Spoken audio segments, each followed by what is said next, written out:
the head of research at GSMA Intelligence, bringing you this week's data point.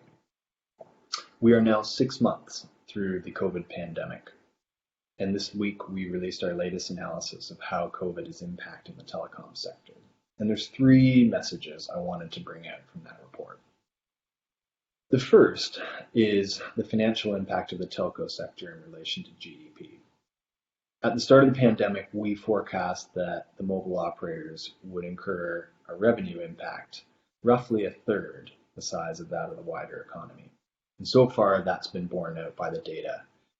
GDP in the US and Europe is down by about 15% since the start of the year, and the comparable figure for the telecoms operators is about 5 to 6.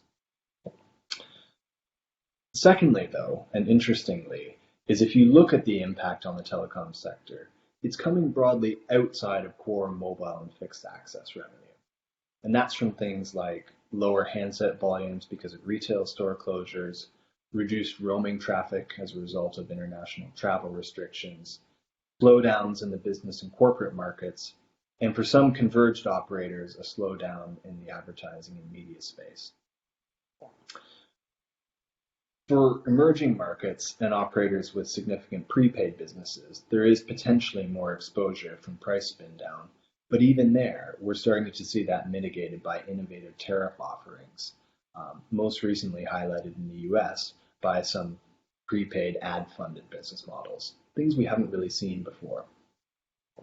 So when we add all that up, the outlook is broadly of a sector with quite strong fundamentals. Of course, there is a long way to go and a high degree of uncertainty, particularly around the timing of a vaccine and the economic recovery. But with strong network fundamentals and a continued opportunity to monetize 5G, there is a lot to look forward to in this sector, which is now benefiting economies in more ways than it ever has before.